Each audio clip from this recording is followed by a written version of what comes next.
흥남항에서 철수를 하며 한국인을 도운 미군들. 메러디스 빅토리호의 선원들과 선장님. 흥남 철수로 월남하신 어르신들. 진심으로 감사드립니다.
흥남 철수를 기억하며 아코디언으로 읽어주는 그림책 2.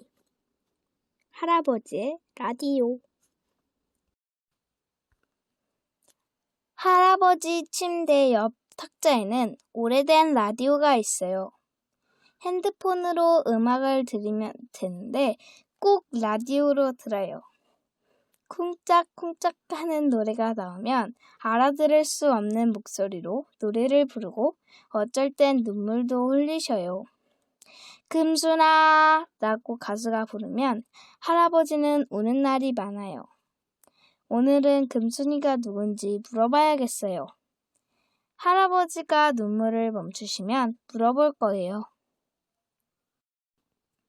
할아버지, 왜 맨날 금순이 노래가 나오면 울어?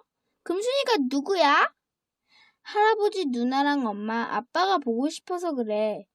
할아버지도 엄마, 아빠가 있고 누나도 있어.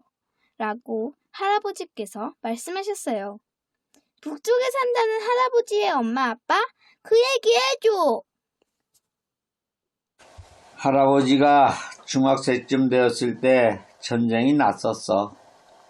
할아버지의 엄마, 아빠가 할아버지만 남쪽으로 피난을 보냈어. 할아버지가 북한 군대에 끌려가서 죽을까봐 흥남 항구로 가는 사람들과 같이 가라고 피난을 보낸 거야. 할아버지의 누나는 춥다고 자기 목도리를 나에게 칭칭 감아주었지. 한참 걸어가다가 누나 얼굴을 마지막으로 보고 싶어서 뒤돌아봤는데 너무 많이 걸어와서 누나가 작은 점으로 보였어. 그리고는 지금까지 두 번 다시 볼 수 없게 되었지. 할아버지, 흥남항구에는 어떻게 갔어? 할아버지 집에서부터 걸어갔어. 열흘 정도 걸었던 것 같아. 걸어가다 보면 아기를 잊어버린 엄마도 있고 엄마를 잊어버린 아이들도 있고 걷다가 발가락이 얼어서 못 걷는 사람도 있고 도둑이나 군인들도 많았지. 다친 군인들은 들것에 눕혀서 끌고 가는 병사들도 많았어. 흥남항구에 갔던 이유는 그곳에서 군인들을 싣고 남쪽으로 가는 배가 있다는 거야. 거기로 가면 남쪽으로 갈 수 있을지도 모른다는 희망에 흥남항구로 갔지. 걸어서 남쪽으로 갈 수 있는 방법이 없었거든. 북한 군인들이 남쪽으로 가는 모든 길을 점령해 갔었거든. 그래서 할아버지, 배 탔어? 어렵게 배를 탔지. 배 타려고 배 벽을 기어 올라오는 사람들도 있었어. 그러다가 잘못해서 물속에 빠지기도 해. 할아버지는 한참 동안 라디오에서 나오는 금수나를 들으면서 제 손을 꼭 잡아주셨어요. 엄마, 아빠랑 누나가 보고 싶으신가 봐요.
할아버지는 이런 봄날에 대한 노래 이야기를 해주셨지요.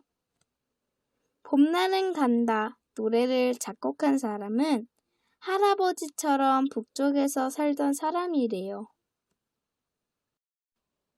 그 아저씨도 할아버지처럼 혼자서 남쪽으로 내려와서 살다가 가난한 사람들이 살던 부산 달동네에서 살았는데 그 아저씨 집 너머에 있는 공장에서 불이 나 그 아저씨 집은 물론 그 동네가 모두 불에 타버렸다고 했어요. 그 아저씨가 북쪽에서 가져왔던 유일한 물건이 연분홍 저고리를 입은 엄마 사진이었는데 불이 나면서 하나밖에 없던 엄마 사진이 불에 타버렸다네요. 엄마를 만나러 가볼 수도 없고 하나밖에 없던 엄마 사진은 불에 타서 아무것도 남아있지 않았으니 얼마나 슬펐을까요? 그 일을 겪은 사람이 만든 노래가 봄날은 간다 라는 노래라고 할아버지가 알려주셨어요. 할아버지 이야기를 듣고 나니 봄날은 간다 노래는 엄마랑 고향을 그리워하는 노래인가 봐요.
잠잘 때 엄마 옆에서 자는 건 참 좋아요. 이제는 조금 커서 따로 잠을 잘 때도 있는데 중간에 화장실을 가려고 일어나면 엄마 아빠 사이에 파고 들어가서 잠을 잘 때도 있어요. 엄마 옆에서 잠을 자면 잠도 잘 오고 무서운 꿈을 꾸지 않아요. 가족이 있다는 것은 참 행복한 일인 것 같아요. 할아버지 이야기를 들을 때 가끔 어린이들과 남쪽으로 피난 온 가족 이야기도 있는데 목사님 이야기가 가장 많이 생각이 나요. 엄마가 갓난쟁이 동생을 포대기에 업고 첫째는 엄마 손을 꼭 잡고 남쪽으로 내려오는 배를 타려는 순간 엄마 손을 놓친 첫째. 엄마 잃어버리고 울고 있던 아이에게 어떤 아줌마가 다가와서는 엄마와 배를 타다가 엄마 손을 놓으셨으면 엄마도 배에 타셨을 거다. 아줌마랑 같이 배 타고 가서 나중에 엄마 찾아보자. 라고 그 아줌마가 울던 아이를 달래주었대요. 그래서 그 아이는 아줌마랑 있었대요. 빅토리호가 거제도에 도착한 뒤 모든 사람들이 배에서 내렸고 아이와 아줌마도 배에서 내려 엄마를 찾았지만 못 만났대요. 저는 마트에 가서 수많은 사람 속에서 엄마 아빠를 놓친 적이 있는데 갑자기 깜깜해지고 무서워졌어요. 어떻게 해야 될지 몰라서 한참 동안 서 있다가 엄마 핸드폰 번호로 전화해달라고 주변 사람들에게 부탁했는데 이 아이는 어땠을까요? 이때는 핸드폰도 없고 엄마 아빠는 보이지 않고 몇 날 며칠을 모르는 사람들과 살았는데 말이죠. 할아버지 이야기로는 아이 아빠 직업이 목사님이었고 아이가 똑똑해서 엄마 아빠 이름이나 직업을 기억하고 있어서 나중에 서로 만날 수 있었대요. 정말 다행이지요?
할아버지, 배에 못 탄 사람들은 어떻게 되었어요?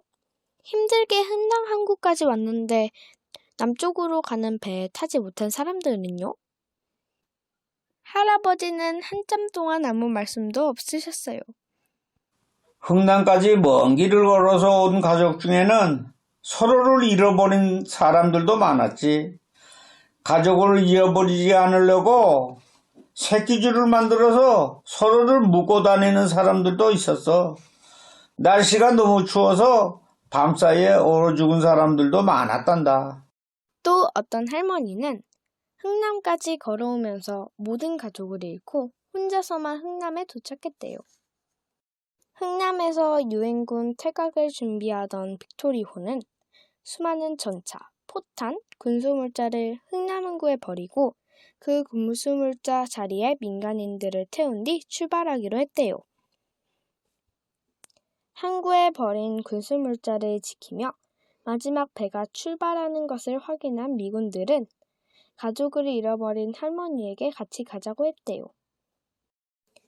여기에 있는 물건들을 인민군이 사용하지 못하게 폭파할 거라고 손짓발짓으로 설명했지만 그 할머니는 끝끝내 흥남항에 남겠다고 미군들에게 어서 가라고 하며 가족을 잃은 할머니는 흥남항에 남아 계셨대요. 흥남항에 내려두었던 군수물자는 폭파되었고 마지막 배가 떠난 것을 보고 피난민으로 위장하고 있던 인민군들이 북한에서 탈출하려 했던 사람들을 반동분자라고 해서 죽이기 시작했어. 많은 수의 피난민들은 살아남아 평생 북한군들에게 괴롭힘을 당하면서 사느니 차라리 죽음을 선택한 사람이 많았다고 하더라. 이런 난리통에 살아남아 월남한 친구가 말해주더구나. 할아버지 이야기에 슬퍼졌어요.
흥남부두에서 마지막으로 출항했던 빅토리호.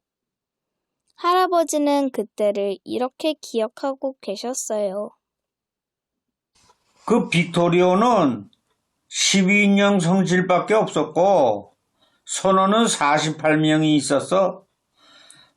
민간인을 태워 남쪽으로 내기려오기는 식량도 부족하고 마실 물도 부족하고 사람들이 쓸 화장실도 부족했지. 나중에 알게 된 사실은 소련 해군의 잠수함이 동해에 있어서 무선 통신을 하면 도청될까봐 불빛 신호로 했다고 하더라고. 바다 밑에는 물론 어뢰도 가득했지. 혹시라도 피난민으로 위장하고 인민군들이 타고 있으면 어떡하니? 인민군들이 선장을 협박하여 남쪽이 아니라 소련으로 갈지도 모르고 위장한 인민군들이 배 불이라도 지른다면 항공유가 가득했던 빅토리호는 금세 화염에 휩싸였을지도 모르는 상황이었단다. 배를 처음 타는 사람들이 많아서 배 안은 구토한 흔적이 가득했단다. 화장실이 모자라니 가지고 있던 요강의 볼일 보고 배 위로 가서 바다에 버렸단다.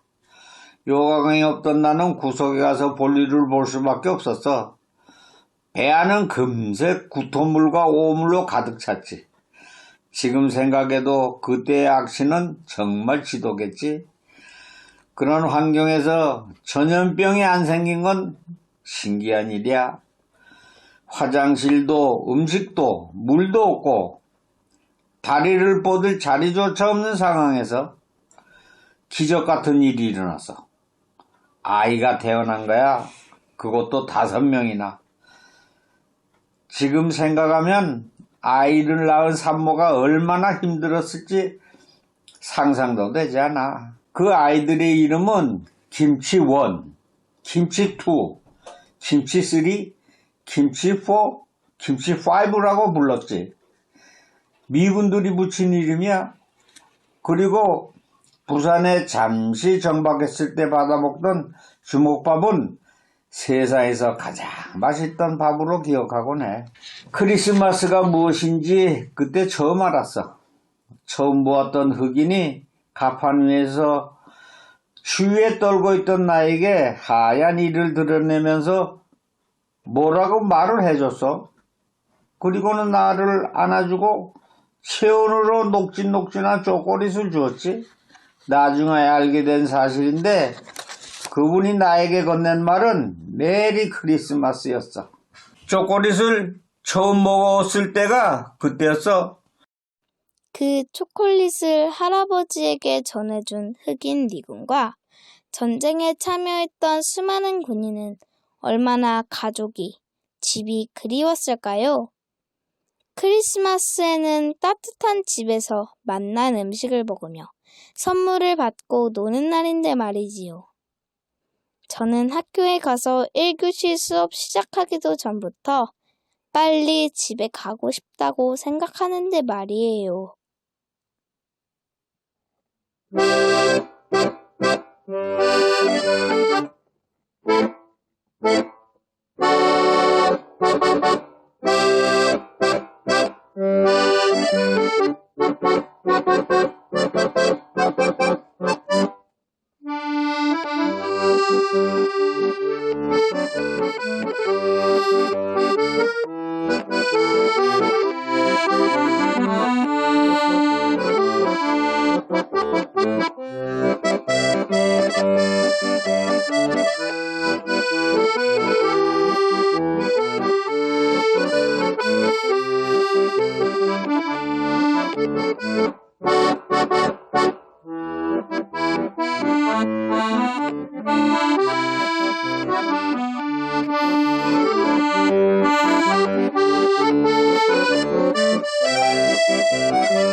할아버지를 보면 너무 많이 다른 사람들에게 배려한다고 느낄 때가 있어요.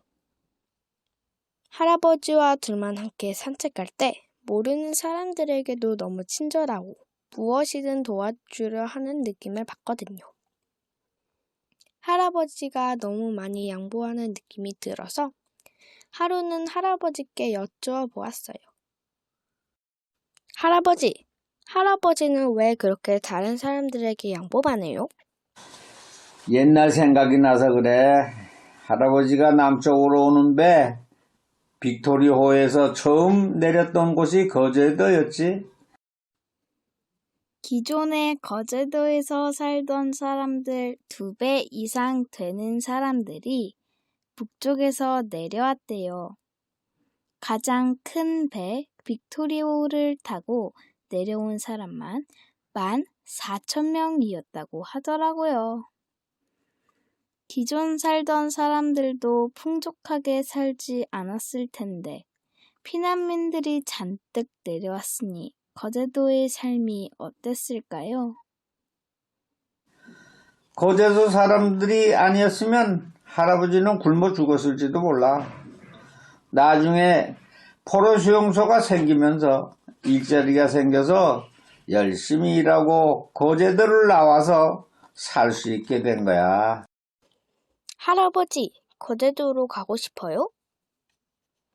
거제도는 할아버지의 남쪽 고향이야. 남쪽에서는 고향에 가볼 수 있지만 북쪽 고향은 가볼 수가 없잖아. 할아버지가 죽기 전에 다시 고향 땅 한 번만 가봤으면 좋겠다. 라고 할아버지께서 말씀하셨어요. 나도 기차 타고 할아버지랑 같이 가보았으면 좋겠어요.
북쪽에서 목숨을 걸고 남쪽으로 내려오신 할아버지.